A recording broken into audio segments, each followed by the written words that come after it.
Queridos amigos, estamos iniciando nuestra jornada con la palabra del Señor que viene a nuestro encuentro. El Señor que nos anima siempre a vivir desde su palabra, a entusiasmarnos y a fortalecernos. Estamos con la primera carta del apóstol San Pablo a los cristianos de Corinto. Estamos en el capítulo 9, del 6 al 19 y luego del 22b al 27. Hermanos, el hecho de predicar no es para mí un motivo de soberbia. No tengo más remedio y ay de mí si no anuncio el Evangelio. Si yo no hiciera por mi propio gusto, eso mismo sería mi paga. Pero si lo hago a pesar de mío, es que me han encargado este oficio.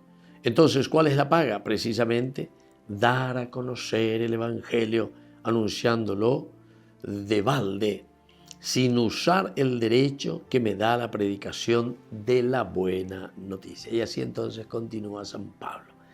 Y por ahí te digo, oye, ella lleva a peñan de yarañe, ella esa ca, hanguay se lleva entero eteabe. Ay de mí si no evangelizar. Upea lleva la ña de mañana. Ay de mí si no evangelizara.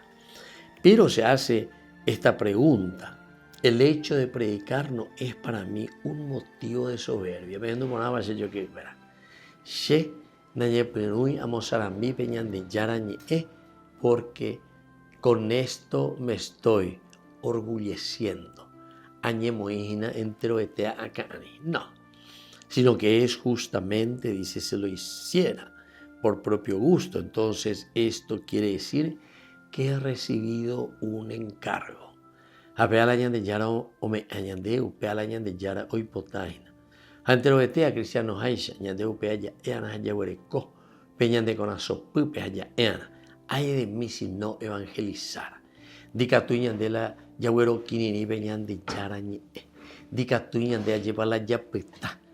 Peñan de apetu uiteo y peñan de llamombe uana haya eana ba eva peñan de yara lo hipotágina. Aba eva lo yerure añande. ¿Cuál es este camino de salvación, queridos amigos? Y por eso la fuerza que tiene que salir desde el interior, ay de mí, si no evangelizara. Precisamente dar a conocer el Evangelio, anunciando lo que el Señor ha puesto en mis labios, lo que el Señor ha puesto en mi boca. Porque siendo libre como soy, me he hecho esclavo de todos para ganar a todos. Me he hecho débil con los débiles para ganar a los débiles. Me he hecho todo a todos para ganar como sea a algunos. Que la bendición del Señor descienda sobre todos ustedes, el Padre y el Hijo y el Espíritu Santo. Amén.